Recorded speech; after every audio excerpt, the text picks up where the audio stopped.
Domingo, dia de EBD. Que alegria poder estar junto com vocês novamente, podermos compartilhar a palavra. Na semana passada já pegamos a reta final para o final da nossa epístola de Paulo aos Tessalonicenses, mas ainda não é o fim. Acho que essa palavra está sendo uma das mais ouvidas hoje em dia.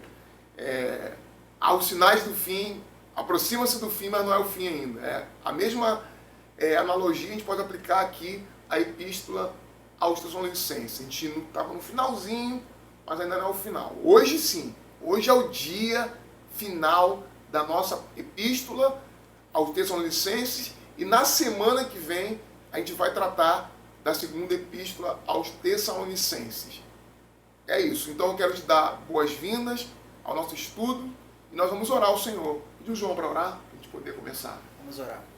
Senhor, nós nos colocamos diante de Ti nessa manhã para meditar mais um pouco na Tua palavra, Deus, ouvir o que Tu tens a falar aos nossos corações, ouvir a Tua voz, Deus, aprender mais de Ti, conhecer mais a Ti, entendendo que conhecer é relacionar-se contigo, é estar mais próximo a Ti.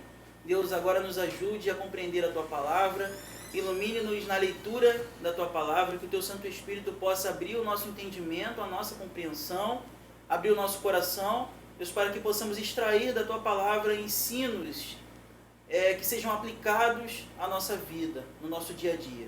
Eu sei com o Teu povo reunido, sei com a Tua igreja que passa por esses momentos de tribulação. Deus, que o Senhor continue a fortalecer, renovar dia após dia e manter acesa no coração de cada um a esperança que temos tanto falado durante esses dias.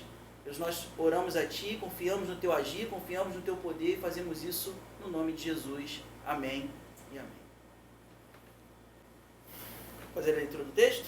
Isso. Vamos lá. Vamos lá.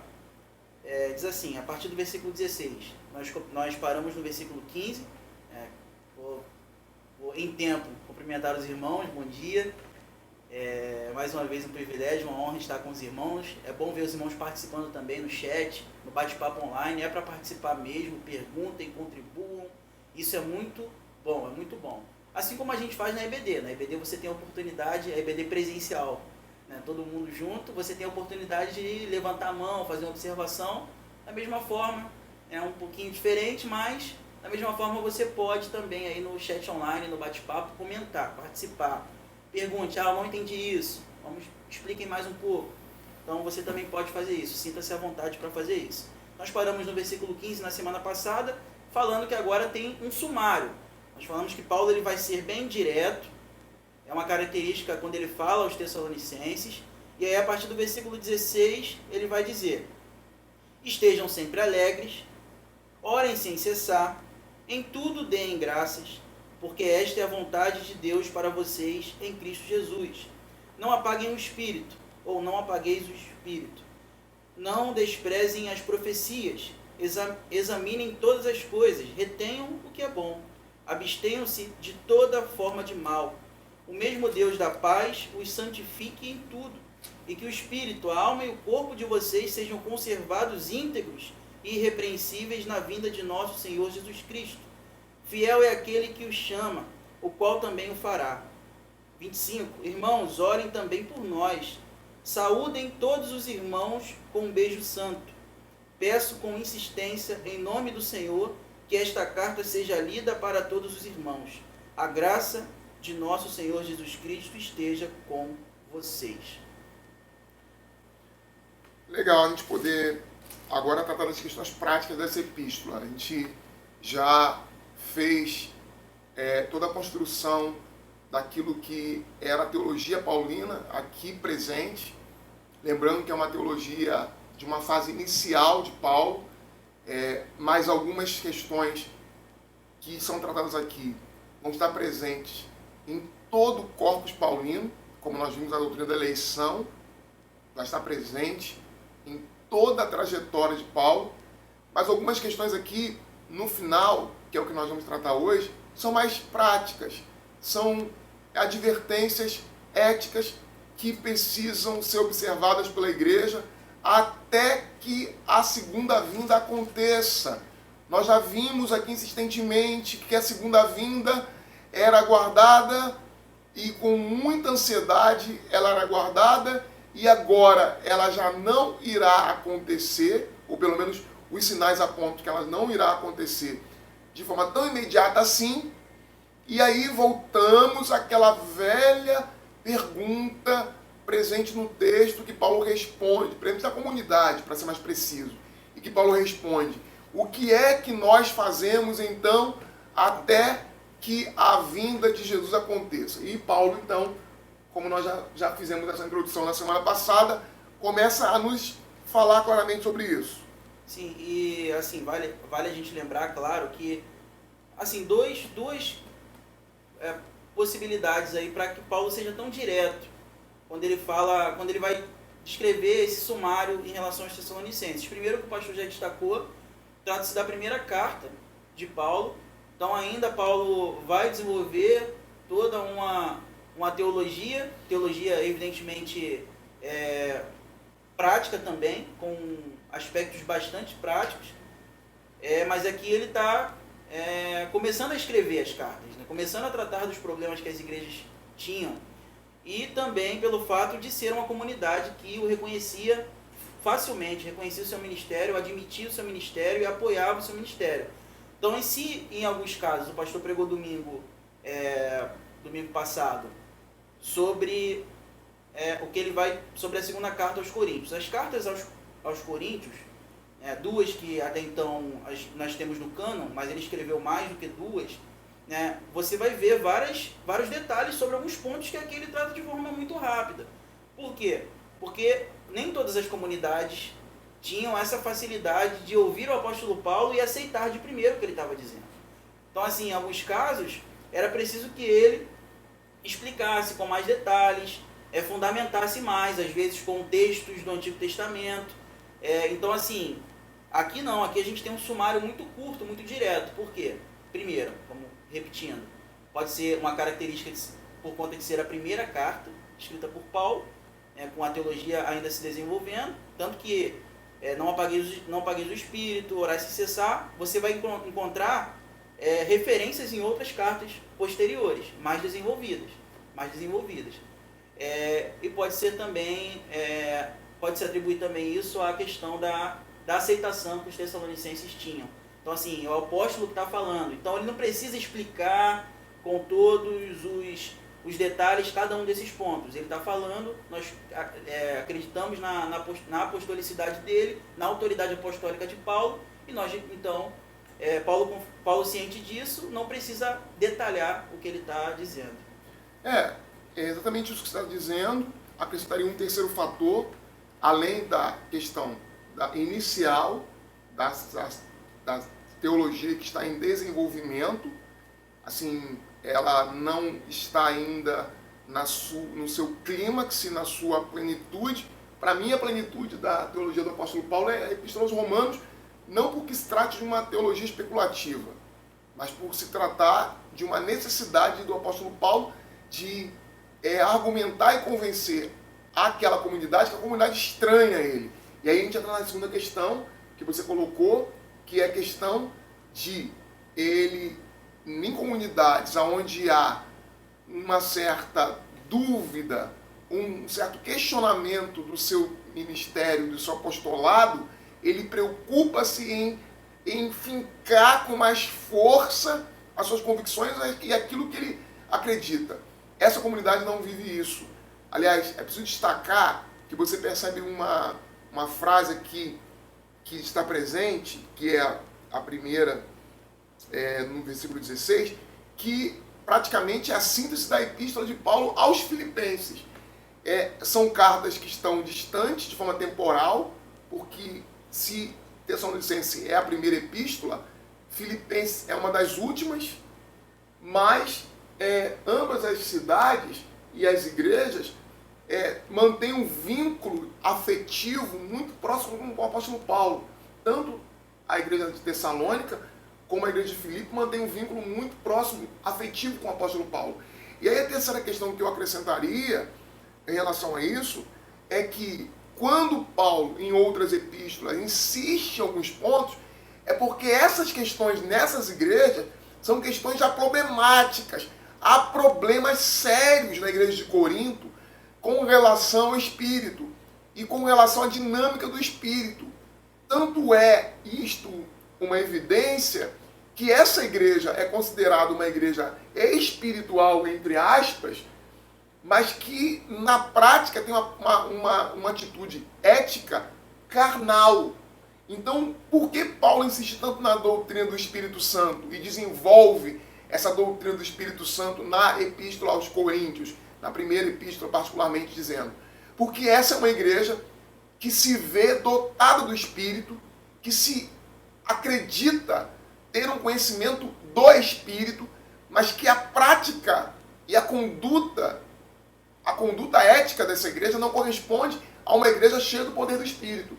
Já a igreja de Tessalônica, Paulo basicamente fala, não apagueis o Espírito, porque ele compreende que essa igreja é uma igreja que já mantém um certo equilíbrio com essa doutrina. Não há nenhum problema sério nessa comunidade. É só para a gente poder, né, João? Às vezes a gente se preocupa com alguns detalhes, mas que eles vão fazer com que nós compreendamos a importância que o apóstolo dá a alguns temas em alguns lugares, em algumas epístolas, em alguns escritos, em outros não. Então, assim, aí seria o terceiro motivo, a própria necessidade de escrever sobre determinados porque aquela comunidade temas. Tem debilidades Sim. nessa área. Sim. Aquela comunidade é uma comunidade problemática numa área específica, por isso Paulo aprofunda. Já não é o caso dessa epístola e da igreja de Tessalônica. E também, assim, características muito próximas, como também com Filipenses, né? Sim. Talvez apesar da distância entre uma carta e outra, mas o contexto em que as igrejas nascem são semelhantes. Paulo planta muito próximo ali, são igrejas da mesma região, e são igrejas que têm essa característica de acreditar no ministério de Paulo e apoiá-lo, inclusive financeiramente, mantendo financeiramente através de oferta. Então, realmente você enxerga uma diferença no tratamento de Paulo. Não é que Paulo amava mais. O fato de amar tanto os cristãos de Corinto, os cristãos da Galácia, inclusive a motivação que ele escreve até de forma muito dura às vezes para exortar. Então exortar também é uma forma, como nós falamos na semana passada, exortar também é uma forma de manifestar o amor.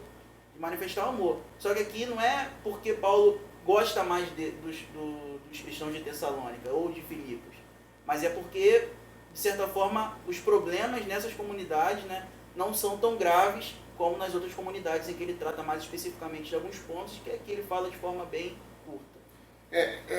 Eu queria até fazer um parênteses aqui no que ele está falando, para falar da coleta aos irmãos da igreja de Jerusalém.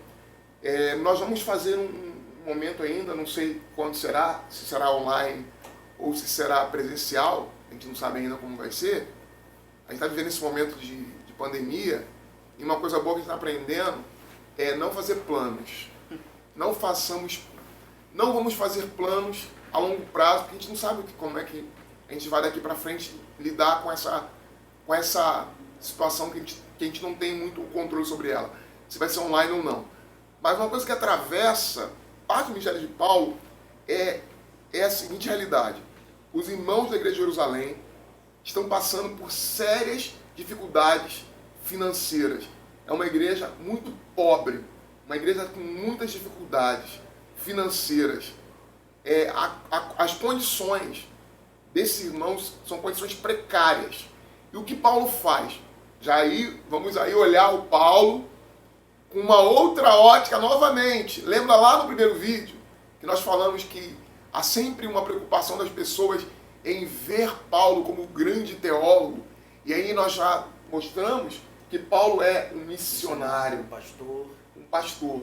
E agora eu quero te mostrar o seguinte: Paulo era alguém que estava extremamente enganjado com a obra social. Paulo, ele mobiliza diversas igrejas para atender e socorrer os irmãos da igreja de Jerusalém. E essa coleta que Paulo vai fazer para essa igreja atravessa todo o período que inclui a estada dele na primeira vez em Corinto, na segunda vez quando ele está em Filipe E quando ele vai a Tessalônica, essas igrejas, elas vão estar nesse movimento de Paulo, nesse período que Paulo vai fazer essa coleta. Eu estou falando isso aqui de forma muito panorâmica para você, porque nós vamos, como eu prometi, nós vamos fazer uma aula para explicar geograficamente, historicamente, como isso acontece e as relações que estabelecem entre essas igrejas. Porque, por exemplo, nesse período, a igreja de Tessalônica e a igreja de Filipe, elas são fundamentais nessa ajuda. Já a igreja da Galácia e a igreja de Corinto já são resistentes. Ou seja, fica muito presente para mim que a adesão ao apostolado paulino acontece a partir do apoio que essas igrejas dão a essa coleta, a esse apoio, esse suporte financeiro, social aos irmãos da igreja de Jerusalém. Isso passa batido para a maioria das pessoas. Essa mobilização de Paulo em cuidar da igreja de Jerusalém.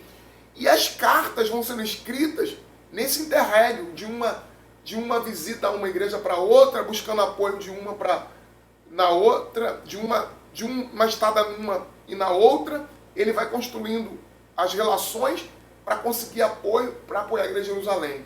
Isso é muito interessante a gente marcar isso aqui. E assim, a questão por exemplo, em alguns momentos ele estava em Corinto escrevendo. Então assim, ele estava numa comunidade resistente, agradecendo a Deus e louvando a Deus pela vida de uma comunidade que não era resistente a isso. Então assim, eu penso no grande dilema que Paulo enfrentava. Não só em relação à questão da aceitação do ministério apostólico em relação a algumas comunidades, mas as consequências disso. Como o pastor em outras ocasiões já apontou, mesmo no púlpito, né, a gente tem trabalhado já sobre o apóstolo Paulo, já não é de agora, mas o pastor ele vai destacar que os apóstolos não trabalhavam, não exerciam suas profissões mais, porque eles se dedicavam à pregação, né, à oração. Paulo, em alguns casos, precisa meter a mão na massa ali, exercer a sua profissão, que era de fazedor de tendas. Então, as consequências também dessa falta de reconhecimento no exercício do ministério dele. Porque se eu preciso fazer tendas, eu não tenho o tempo, eu tenho menos tempo para me dedicar ao apostolado. Então é desafiador também pensar... É um peso grande que Paulo tem sobre si.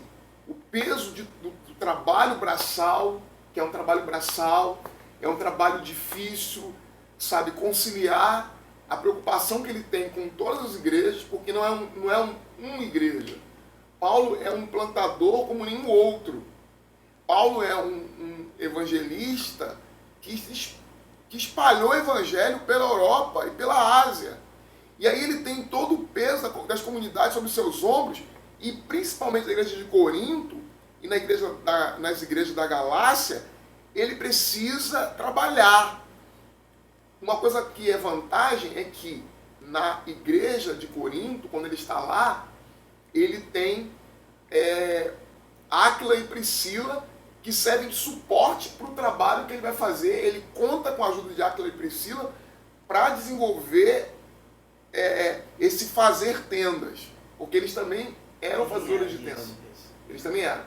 Já não conta com esse mesmo apoio nas igrejas da Galácia. Mas vamos voltar aqui para o nosso texto, porque apesar de a gente ter saído um pouquinho, aí eu faço um link com o texto dizendo o seguinte: Paulo enfrenta diversas dificuldades.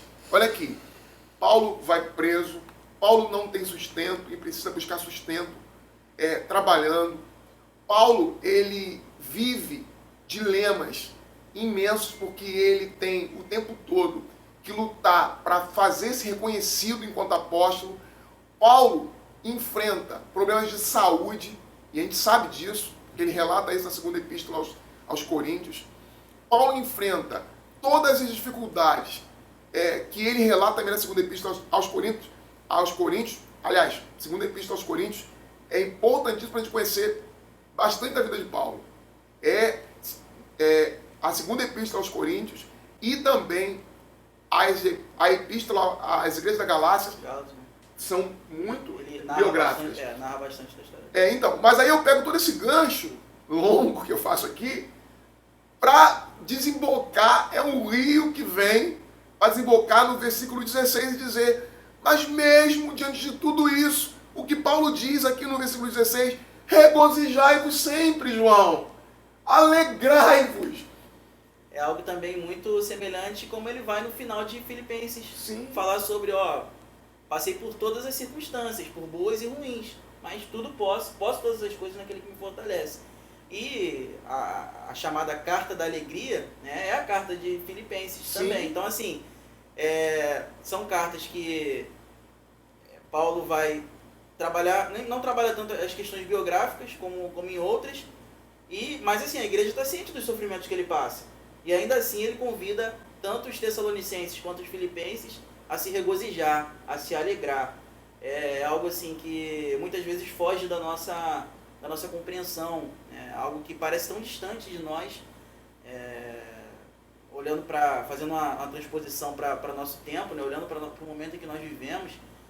Tem muita gente cristã que está desesperançosa, está frustrada com a situação, está angustiada com a situação. Só que o que Paulo, inspirado por Deus, inspirado pelo Espírito Santo, diz para nós, diz para a comunidade de Tessalônica, e nós entendemos que também nos comunica como igreja de Cristo, é que nós devemos nos alegrar, apesar dos sofrimentos. Pastor, domingo, lembrando mais uma vez, esse negócio da gente fazer a transmissão do culto ao vivo. Eu acho que eu já ouvi 2 vezes essa semana já a pregação do pastor, alguns trechos. Então, assim, você pode, se você acha que não ficou suficiente ainda, quer ouvir um pouco mais, você vai lá no YouTube, você assiste mais um pouco. Então, assim, o pastor falou sobre os sofrimentos e sobre o consolo que nós temos, a certeza do consolo, do conforto. Então, assim, essas coisas, elas devem nos dar esperança, devem nos dar alegria apesar das circunstâncias. Sim, e a ideia de pintar tudo o que Paulo viveu antes, como eu fiz, é para mostrar o seguinte, a conclusão de Paulo não é temer, desesperar, aborrecer-se, se transformar em alguém amargo. Sabe, a gente vê tanta gente amarga, com um semblante pesado, carregando uma cruz, vivendo tão mal. Por quê? Tem motivos para isso? Gente, olha para Paulo, se alguém tem motivo para lamentar sobre tudo e sobre todas as circunstâncias, é Paulo. Mas o que ele vai dizer em Filipenses é que sobre tudo e sobre todas as circunstâncias, eu me alegro. É tão diferente quando você encaixa as coisas no devido lugar. É a questão da ótica, da forma que você começa a enxergar a vida. Quando você tem um fundamento tão forte em Cristo, no Evangelho de Cristo, e Cristo passa a ter e ocupar todas as dimensões da nossa existência, é impossível ficar sem ter essa reação. Aí Paulo vai dizer, alegrai-vos no Senhor. É para alegrar-se. Não há motivo para agir de outra forma, senão dessa forma. Você falou da questão de ouvir as mensagens no YouTube. É muito interessante, porque a gente, quando está tendo esse exercício forçado de agora mudar nossa rotina, ter que gravar as nossas aulas e a pregação ser à distância, é rico, porque, sinceramente, a gente passa a se ouvir também. E às vezes eu me deparo com os meus dilemas, com as minhas crises, aí eu vou me ouvir no que eu preguei. Aí eu me escuto pregando para mim. Aí eu te escuto pregando, como escutei na semana passada, e aí eu me escuto, eu escuto você e repito aquilo, e eu vou fazendo uma certa repetição, uma meditação daquilo que a gente mesmo diz, e aquilo vai produzindo na gente um ânimo, uma força, uma capacidade de reação diante das situações que afligem a gente, afligem mesmo. Você não se assuste se as pessoas hoje acharem que o seu otimismo é um problema. Porque também diante de toda essa crise que a gente está vivendo, as pessoas estão muito pessimistas, no sentido de muito para baixo. E a gente precisa ter plena responsabilidade diante de uma peste, de uma praga. Eu gosto de chamar assim, né? É uma peste, uma praga, de uma pandemia. A gente tem que ter muita responsabilidade. Nós temos que ter muito cuidado com tudo isso que está acontecendo. Mas nós não podemos perder essa esperança. Nós não podemos sucumbir ao sentimento destrutivo de cansaço, de desânimo que muitas pessoas estão vivendo. E aí a gente precisa, João, fincar bem as estacas sobre esse texto. Alegrai-vos no Senhor, alegrai-vos.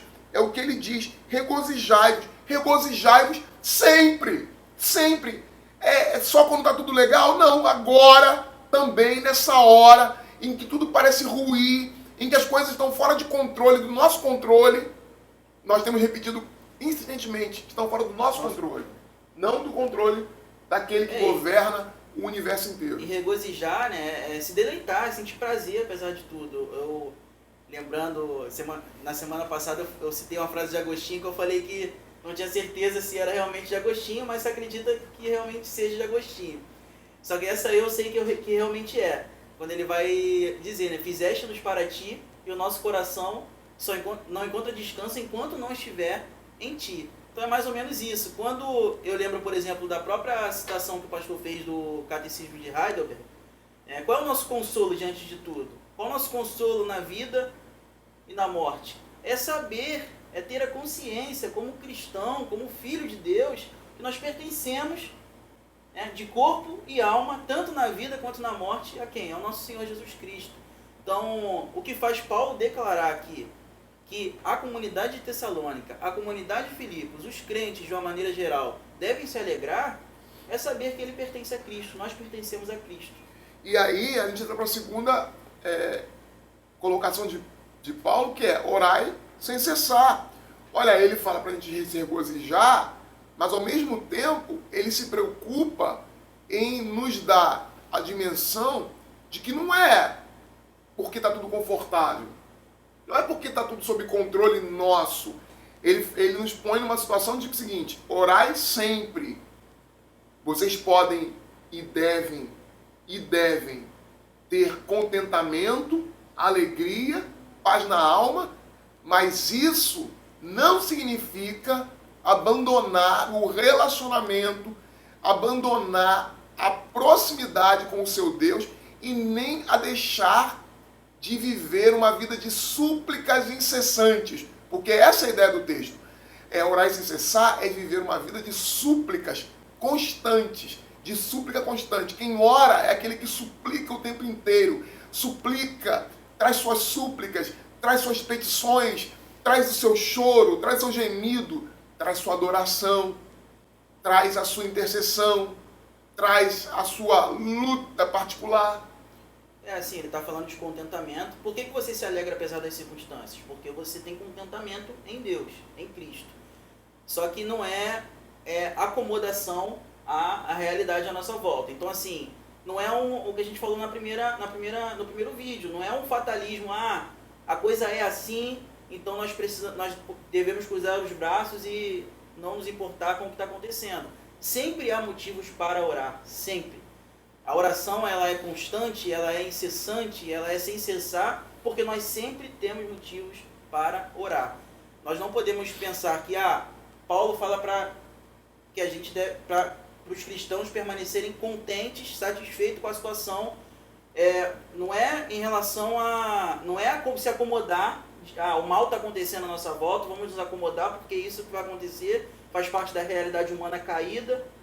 Não, sempre há motivo para orar. O que Paulo está dizendo é o seguinte: apesar das circunstâncias, eu não devo perder a alegria. Você que serve a Deus, que confia em Cristo, que descansa nos méritos de Cristo, você não tem motivo para perder a sua alegria. Nós perdemos a alegria, insistentemente nos mantemos em oração e mantemos nosso coração grato, que é o que diz o versículo 18. Ele diz: em tudo dai graças, porque esta é a vontade de Deus em Cristo Jesus para convosco. É meio que acréscimo da sentença anterior. Orai sem cessar, e em tudo dai graças. Oramos e damos graças.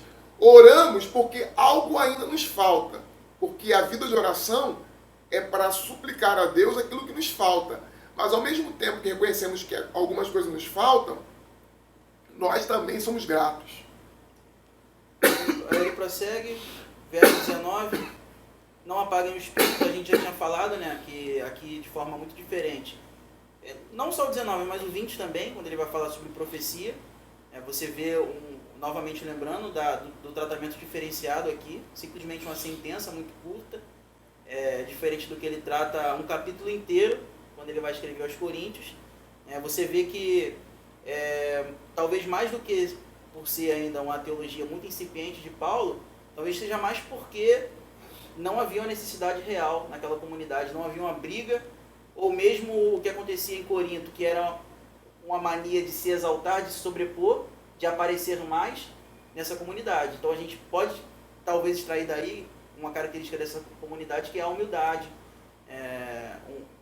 algo muito diferente do que a gente vê quando Paulo escreve em Corinto, que havia uma briga, uma facção, uma confusão de quais dons eram mais importantes, porque eu tenho um dom tal, você tem esse dom, eu tenho esse, então você parece, pelo que o texto indica, que você não tem isso acontecendo nessa comunidade. Eu concordo, e até o próximo versículo que a gente vai abordar aqui, dá a gente essa tranquilidade de afirmar isso. Ele diz, não apagueis o espírito. Ele não tem uma preocupação de uma elaboração da obra do Espírito Santo. Não há uma preocupação em elaborar qual é o papel da terceira pessoa da Trindade. Não há uma preocupação de sistematizar uma doutrina a respeito, porque nós percebemos que é uma comunidade equilibrada, é uma comunidade apaixonada pelo Evangelho. Você lê isso lá no primeiro versículo, de que eles foram das trevas para a luz. Há uma mudança radical, e essa mudança radical ela foi modelo para outras comunidades ao entorno da própria igreja de Tessalônica. E aí o que Paulo faz tranquilamente aqui é só dizer, olha, não apagueis o espírito.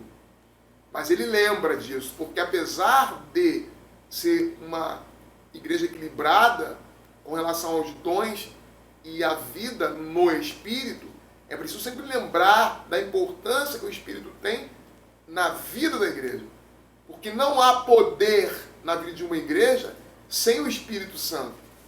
Paulo não omite de falar sobre o Espírito, porque também nós, hoje, precisamos lembrar que não há vida espiritual na igreja, na comunidade, na casa da gente, pessoalmente, que se sustente sem o Espírito. Um texto paralelo, assim, um texto paralelo em que Paulo trata da mesma coisa, é o Efésios 4, para a gente pensar um pouco nessa diferença em que Paulo aborda, olhando para cada necessidade de cada comunidade. Efésios 4:30 ele vai dizer, não entristeçam o Espírito Santo de Deus. Então, você já tem aqui uma identificação um pouco mais extensa, o Espírito Santo de Deus, no qual vocês foram selados para o dia da redenção. Então, você vê que é mais do que uma simples sentença, um simples sumário. Então, só para a gente entender mais essa maneira com que Paulo trata, escrevendo a uma comunidade de um jeito, escrevendo a outra comunidade de outro jeito, com mais detalhes, fundamentando mais. Isso tem muito a ver também com aquela terceira característica que a gente falou no início, de que havia necessidades específicas dessas comunidades que Paulo busca resolver. Só para ficar claro o que eu falei antes, e colaborando com o que você disse, no capítulo 1 dessa mesma epístola, Paulo vai dizer o seguinte, capítulo 1, versículo 6 e 7. Para ficar muito claro para você, essa comunidade é uma das comunidades modelo para Paulo. Ele deixa isso claro no próprio texto. Assim como ele faz com a igreja de Filipe, ele faz com a igreja de Tessalônica. Ele diz assim, com efeito vos tornastes imitadores nossos e de nosso Senhor, tendo recebido a palavra, posto que em meio de muita tribulação e com alegria do Espírito Santo, de sorte que vos tornaste o modelo para todos os crentes na Macedônia e na Acaia. É interessante pensar que a Macedônia, Paulo com certeza está referindo à igreja de Filipe, e a Acaia, ele está se referindo à igreja de Corinto, que são igrejas que Paulo foi o fundador dessa comunidade. Então, a igreja tessalônica se tornou modelo para essas comunidades. Então, é muito legal a gente ver isso. Assim, o texto, o versículo 6 vai dizer no final, né, que essa alegria vem do Espírito e ela é apesar dos muitos sofrimentos. Então, o que Paulo está fazendo no sumário? Paulo não está dizendo para eles fazerem algo que eles já não fazem. Paulo está lembrando, reforçando, né? Mantenham-se alegres, não apagueis o Espírito. Então, são coisas que já são práticas da comunidade, Paulo está reforçando. Isso tem também implicações na nossa vida, porque nós precisamos sempre... Por que nós precisamos sempre ler a palavra? Porque nós precisamos sempre ser exortados pela palavra, ouvir boas pregações pautadas no Evangelho. Porque não é que a gente... Talvez você pense, por que a gente deve estar sempre estudando? Talvez você pense, mas eu já estudei tanto, a gente já trabalhou esse texto aqui, porque as Escrituras sempre têm a nos ensinar. Paulo está reforçando uma prática que já era característica da comunidade, né? Ele vai dizer, vocês receberam a palavra com alegria que vem do Espírito Santo, apesar dos sofrimentos. Mas na frente ele só vai reforçar. Olha, não apagueis o Espírito, mantenham-se alegres, regozijai-vos sempre. Então isso é uma coisa que nós precisamos estar sempre em contato com a palavra, conhecendo a palavra, porque continuamos a ser exortados por ela. Muitas vezes lembrados de práticas que nós já sabemos que devemos fazer, mas que muitas vezes acabamos por esquecer. A palavra sempre nos fazendo... E é bem legal isso, que às vezes as pessoas acham que a gente não tem o que dizer, não. A gente precisa insistir em princípios que não podem ser esquecidos. Essa é a dinâmica de Paulo, é a dinâmica de Pedro, é a dinâmica de João, é a dinâmica dos evangelhos, é a dinâmica do Novo Testamento. No Antigo nem se fala, que o Antigo Testamento é um livro para ser repetido. Aliás, um jovem de 13 anos tinha que saber de cor a Torá e repeti-la. A gente está em EBD aqui e a gente precisa entender que a palavra, quanto mais você enraiza ela na sua alma, quanto mais você enraiza ela dentro de você, ela vai tomando a sua personalidade, ela vai tomando a sua mente, ela vai fazendo o contrário do que o pecado faz, que o pecado cauteriza a mente.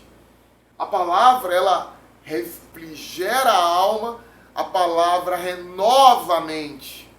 A palavra renova. E Paulo fala isso em outros momentos, desse poder que a palavra tem.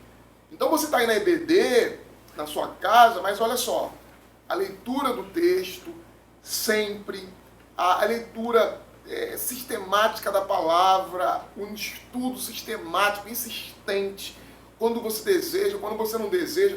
A gente não faz só porque deseja, porque tem vontade. A gente lê e ora e busca a palavra porque nós somos obedientes a ela.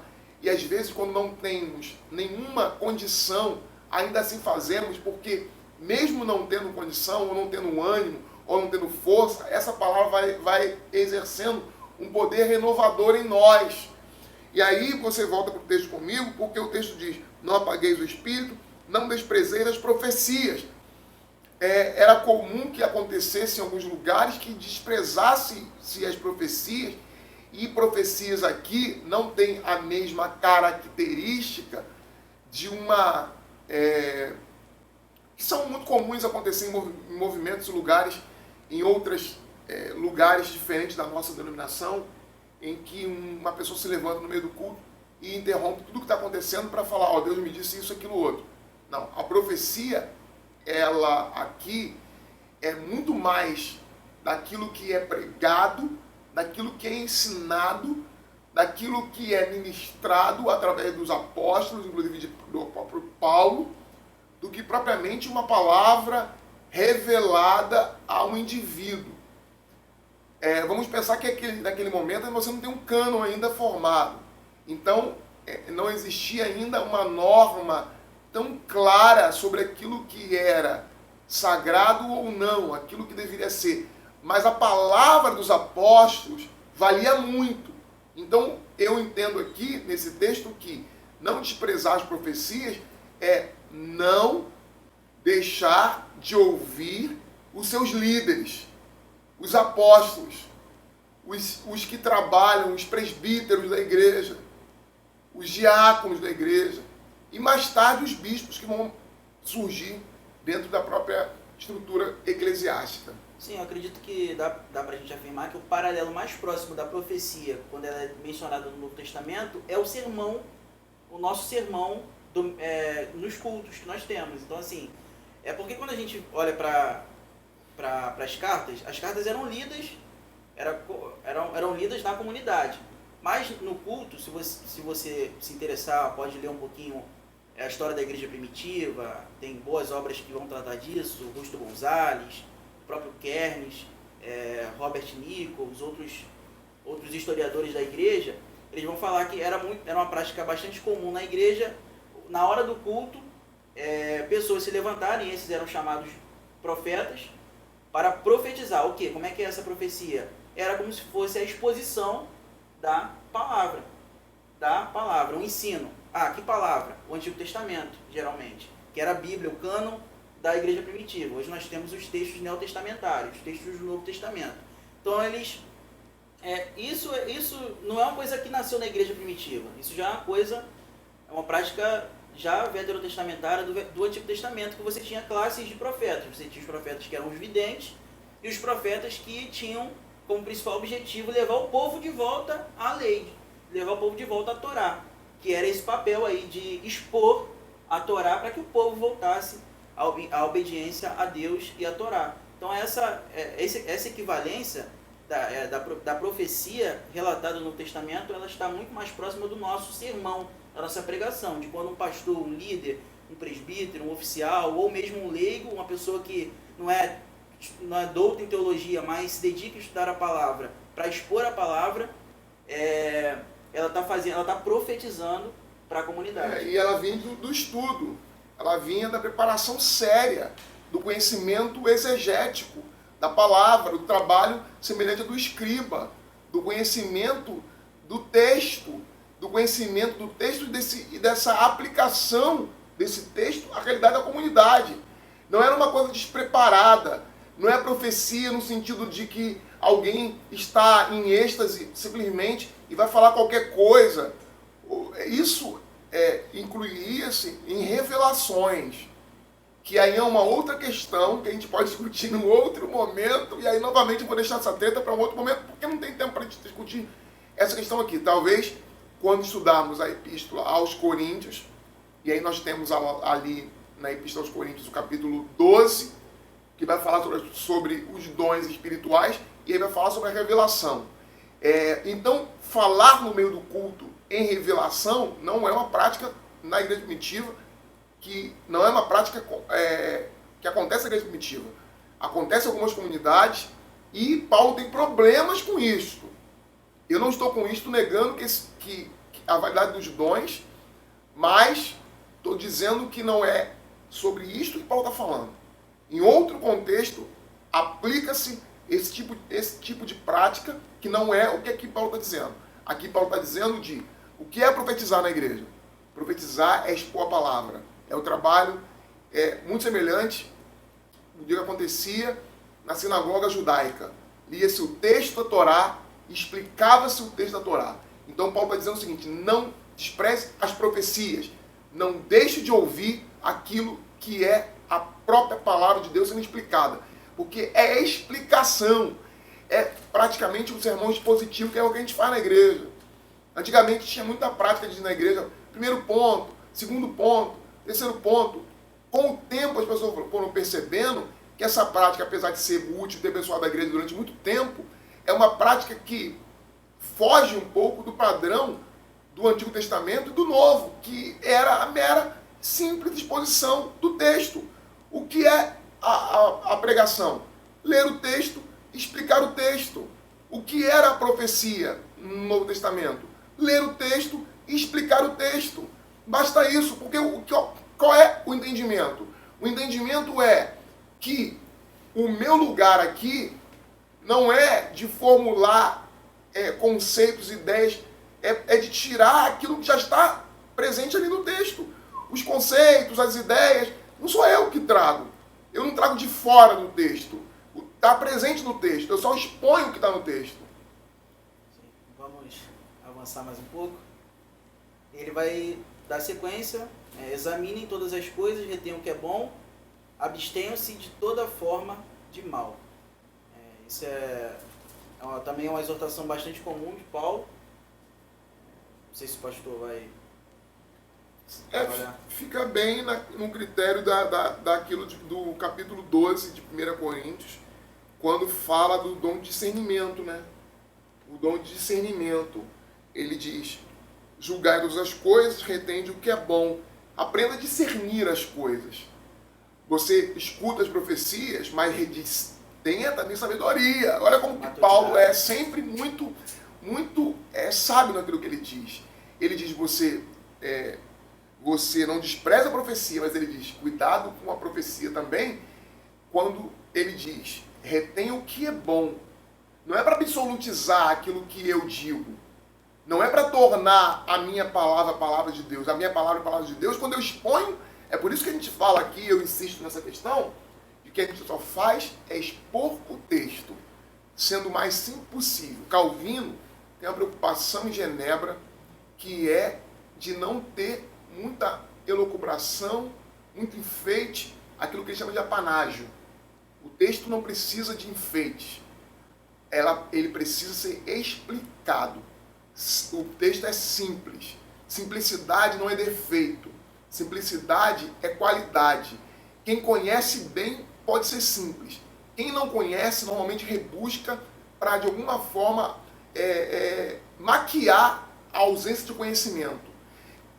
Para ser simples, tem que conhecer muito profundamente as coisas, para poder tornar aquilo que é complexo em algo simples. Então, o que Paulo está dizendo é o seguinte: não despreze a profecia, mas retenha aquilo que é bom, naquilo que você ouvir. Aquilo que você ouvir, inclusive de nós. Eu sempre faço essa autocondenação do meu próprio discurso, se ele não estiver de acordo com a Escritura, porque a norma não é o pastor Vanderlei, a norma não é o seminarista, a norma é a Escritura. Seja fiel à Escritura. Me desobedeça a minha palavra e não me escute se eu estiver fora da Escritura, porque a Escritura é a norma. E é o que Paulo está dizendo aqui de outra forma. Julgai todas as coisas, retende o que é bom, abstenha-se de toda forma de mal. Saia fora do que pode parecer aparentemente bom e não seja. Fuja. Em relação ao mal, ele é abstenção total, né? Total. Você fez aquele exame que ele recomenda no versículo 21. Identificou que aquilo que você examinou não é bom, abstenha-se. Abstenha-se. Ele é bem direto, assim como ele tem sido direto já desde o versículo 16. E ele vai no verso 23, já caminhando para fechar essa parte. O mesmo Deus da paz, na verdade, fechar a carta, porque depois disso o que nós temos são as saudações finais, que é a característica das cartas de Paulo, das cartas de uma maneira geral, e a bênção também, que é bastante tradicional. Onde ele vai dizer: o mesmo Deus da paz os santifique em tudo, e que o espírito, a alma e o corpo de vocês sejam conservados íntegros e irrepreensíveis. Aqui nós temos novamente uma alusão aos últimos dias. Sejam conservados íntegros e irrepreensíveis na vinda de nosso Senhor Jesus Cristo. Fiel é aquele que os chama, novamente uma alusão à própria doutrina que foi desenvolvida, que é a doutrina da eleição, a qual também o fará. Então nós temos aqui novamente no desfecho da carta a alusão ao tema principal que ela trata, que é a escatologia, que é o estudo acerca das últimas coisas. Paulo ele vai demonstrar mais uma vez que a salvação ela é integral. Ela não é uma salvação simplesmente da alma, mas é uma salvação do ser humano como um todo. Não é à toa que no capítulo 4, no começo do capítulo 5, principalmente no capítulo 4, ele vai falar que os mortos ressuscitarão, o corpo também é também salvo, não é só a alma, não é ressurreição dos mortos, mortos. o espírito. a ressurreição dos mortos, ele novamente vai lembrar isso aqui, e ele também vai fundamentar isso, né? Fiel é aquele que o chama, né? Ele está falando da fidelidade de um Deus que elegeu os Tessalonicenses, o qual também o fará.